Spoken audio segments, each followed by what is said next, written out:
Simaguru JM. Hey. How are you? I'm good. How are you? I'm good. I thought we'd do a little interview while Deli and I are at EA, because I thought about it and I thought a lot of the viewers, I don't think we understand what goes on like behind the scenes.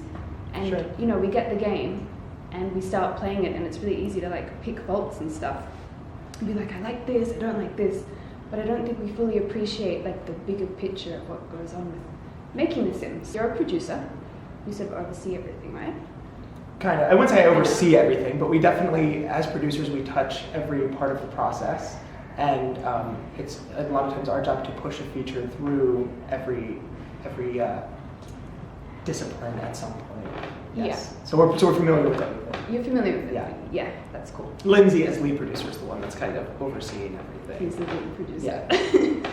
Let's just go through the process of like how a feature is made, because I think Yeah. that's the easiest way to understand every piece of it. So we start with our design team, which is pretty closely linked to producers. We work with them a lot because the designers are the ones who have these ideas for a feature, and then the producers are the ones that help them get it made across the different teams. So, for instance, there was the graffiti mural in City Living, which is a new object in the game that you can interact with. So the designers write down, actually, we have just big design documents. They write down exactly what they want from a graffiti mural. So kind of like brainstorming?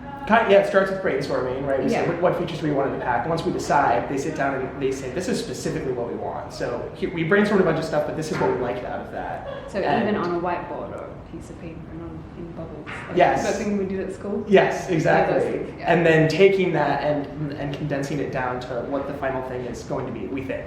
Our first pass at exactly what it's going to be. So they write out this big design document that calls out every animation we're going to need, every moodlet that the graffiti might give you, every type of graffiti that you could paint on this mural. And the producers then bring everyone together to look at that document, make sure it sounds okay, and then we start pushing it through. And so once we start going forward with it, the animators start working on animations that we need, right? We need the Sims spraying graffiti, so they'll start working on those animations. The art team will start making the art that goes into this mural, the different paintings you can make at different skill levels.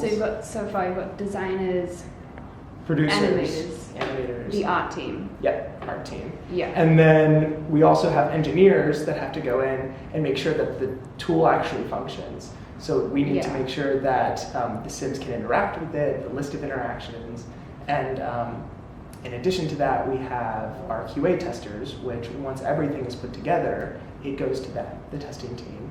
And So there's a testing team as well. yes, yeah. And yet another one. And we have, our testers are really incredible. We have people who are playing through and testing to make sure just that it works, but then our testers also have a really good sense of what makes the game fun. So they'll give us notes and say, we're playing with this career or something, and it was actually kind of difficult to get through this section of it. Because they're playing the game much more naturally. They're not using cheats as much. They're trying to represent how you guys feel at home when you play. Yeah. And how do you reckon we sort of fit into? So I think you guys are incredibly important. And actually a piece I left out of our team is marketing and comms. And so marketing and comms helps us figure out how to talk about this product with you guys, the new pack, what to be excited about, and how to reach out to some of our biggest influencers like you guys, and bring you in for something like Sims Camp, right? To play the game ahead of time and get a feel for it, and in many ways act as this awesome mouthpiece to spread the message and say what you guys like about it, see what you guys don't like about it, just like what the game feels like to you guys ahead of time. But I think you said, like, for the City Living, it was a year that maybe roughly that you were working on it? I think it was a year from like very first concept to actually starting working on it. I would say the actual bulk of work was probably around 8 months. I'm not actually totally certain because I came on halfway through. Okay, so I've changed position and I found a prop. Oh, There you go. You can hold that. That's cool. But is it really tough? Like if you're working on it for 8 months? Even when we're like really close to the end of the game and we're really pushing, or to the end of the pack and really pushing to finish and fix those final bugs, I still think we've created a culture here, or Maxis has created a culture that makes it so easy to enjoy doing that. Yeah. No, that's really cool. You get that vibe when you're walking around. Yeah. Like it's a really cool vibe. I think it was yesterday when I was talking to you, you were telling me about, it's interesting the different teams working on different games, how they have sort of their work environment to help the creative process.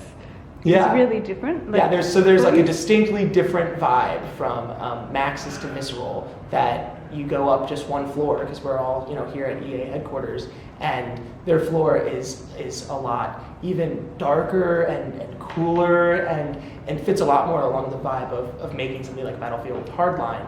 And the Maxis floor is like very bright and peppy and happy, and that shows in the fact we're making a very humorous, lighthearted game. And I think having that environment, that creative environment, match kind of the aesthetic of the stuff you're working on is really important to making sure that everyone is consistently in the mindset of what they're setting out to create. Awesome. Well, that's good. Thank you, Guru JM. No problem. That was great. And thanks, Deli, for doing the camera work. You're welcome. Thanks, for Deli. Slickersy. Nice.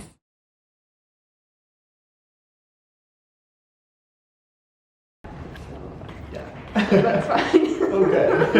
It's alright. I'm cutting that on a photo of you real quick. This is alright. Do I look less like Slashy? Yeah, when you lean forward a bit, I think it's a bit better. Okay. Yeah, so I think you're right when you said that. Yeah. Yeah. It's perfect. Yeah, that looks good. Okay, Very good. Cool.